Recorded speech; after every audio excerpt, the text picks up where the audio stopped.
Good day, everyone. Today we will have another new lesson. And before we begin with our discussion, I want you to think about this question. Can we completely understand a story, speech, or poem without knowing anything about the person who created it or the situation in which it was created? For example, if I give you a message that simply says, "It's over," would you immediately know what the writer means? Your answer could be a yes or a no. So today, we are going to discover why the answer depends on something very important in reading, and this is what we call context. So our lesson is entitled Understanding Context. By the end of our lesson, you should be able to do three things. First, define context and explain why it matters when we read or listen to a text. Second, you should be able to identify the three types of context. These are biographical, historical, and sociocultural. And finally, you will apply these ideas to literary examples, including examples from the Philippine setting. Most importantly, I don't want you to simply memorize the three types of context. I want you to learn how to use them as lenses that will help you understand a text more deeply. Let's begin with a challenge. Look carefully at these three pictures. Do not immediately tell what you think they mean. First, you need to observe. What do you see? What is happening? Where do you think this might be? And most importantly, what information do you need before you can fully understand these pictures? Notice that you are already trying to look for information beyond what you can see. So you might ask yourself the questions who, when, where, or why. You can pause this part of the video later and look closely at the three images on your screen. Then take 30 to 60 seconds to observe silently, and then ask yourself, what do I see? What might these images be about? And what could they be having in common? Now, let us have this activity. I want you to write down at least three things you notice about the images from the previous slide. Focus only on what you can observe. After writing, think about these questions. Do you fully understand what is happening in each image? So what information might be missing? Then you may pause the video and then review your answers carefully. Did you notice all the important details? Is there anything you might have missed or you have not identified? Then, what details stood out to you in the images? Do you think these images are from the same time period or different periods, and why? What clues help you make that guess? Can we truly understand these images without knowing their background or history? So, what you just experienced shows an important idea in reading and viewing. We cannot fully understand a text or image or message without knowing its background. So, this background information is what we call context. Today, we will learn how context helps us better understand what we read, see, and hear. Let us define the word context.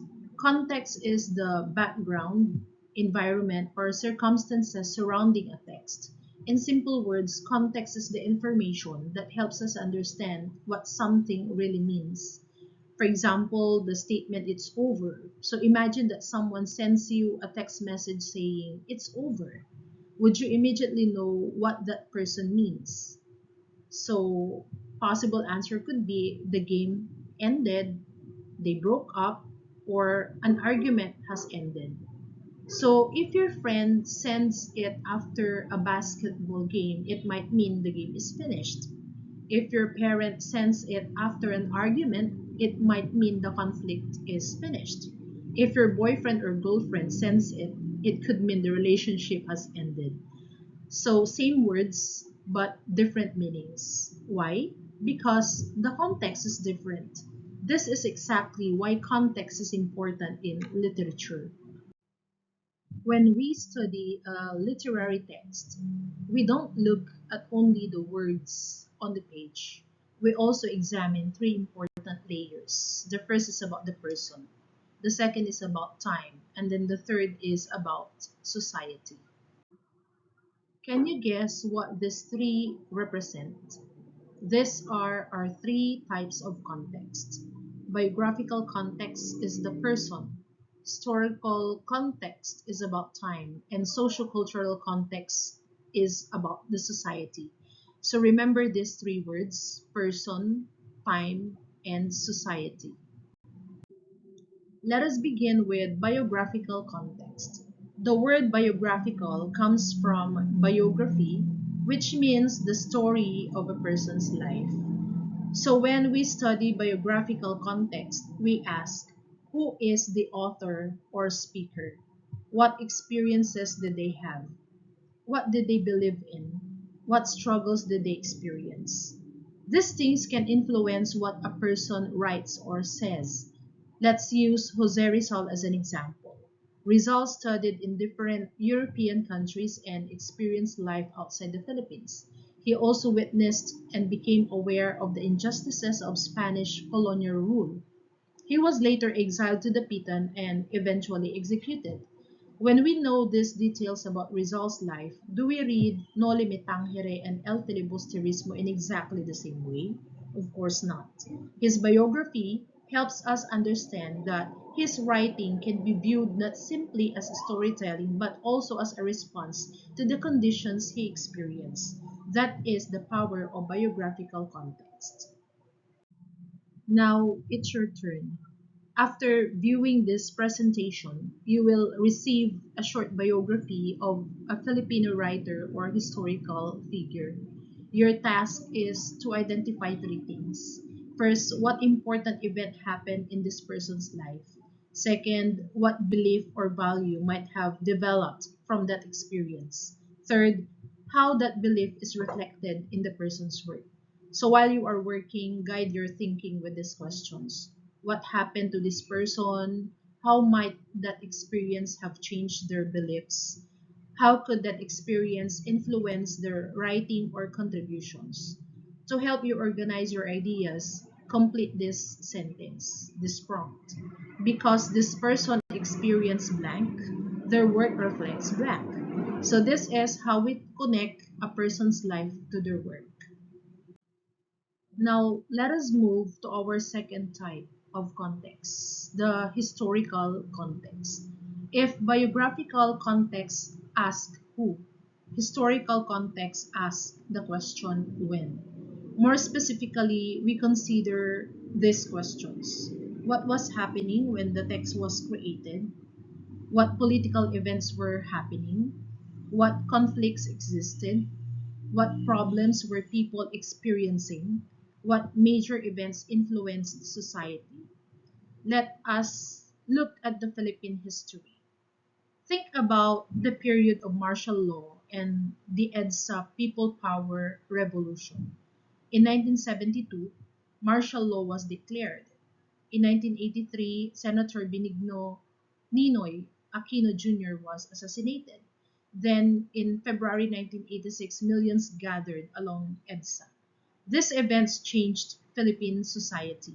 After EDSA, writers and speakers had experiences and memories connected to this period.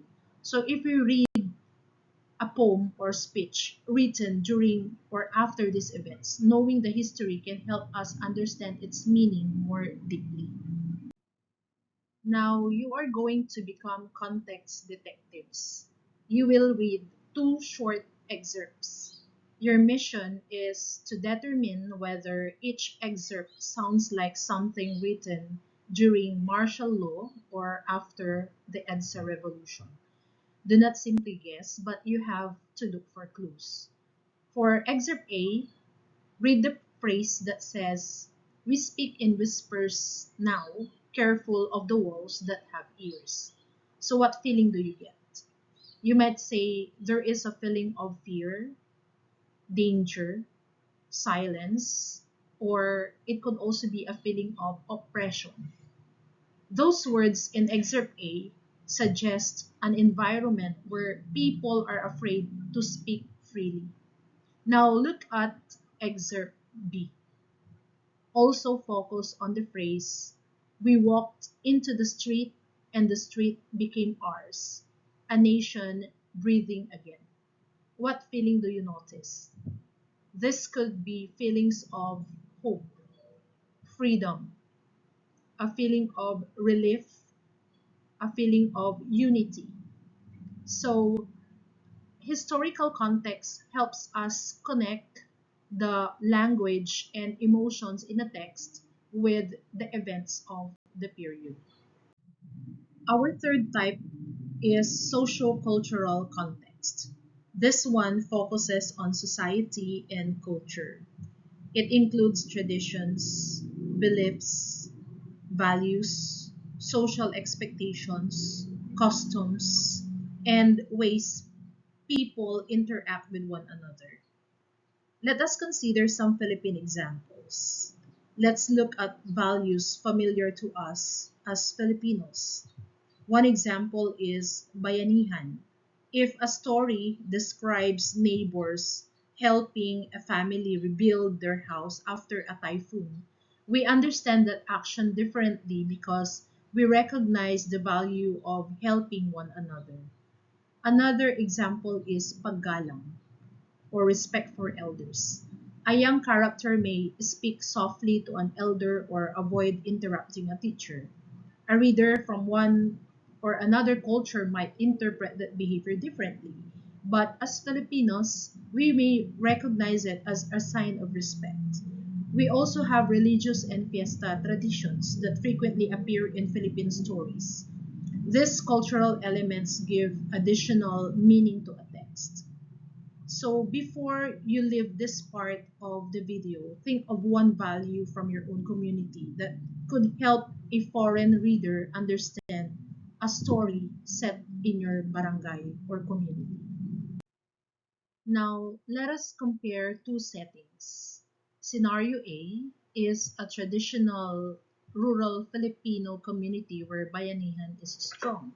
Scenario B is a busy urban environment such as Metro Manila. Imagine a young person leaving the province to find a job in the city. Would the character behave exactly the same way in both environments? Maybe not. And why? Because the social environment influences people's choices. In the rural setting, community expectations and group harmony may be very important. In an urban setting, independence, competition, and personal ambition may have a greater influence.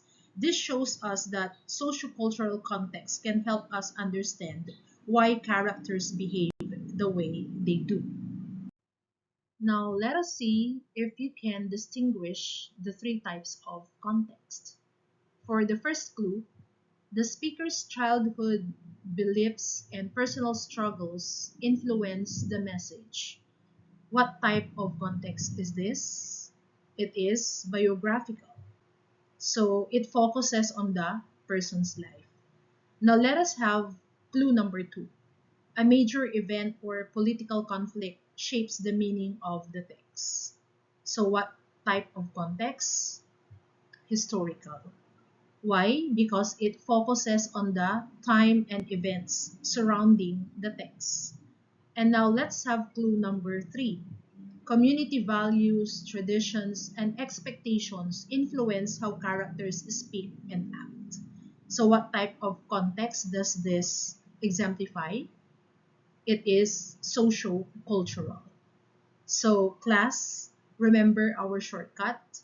People or persons are for biographical, time, historical, and then society is socio-cultural.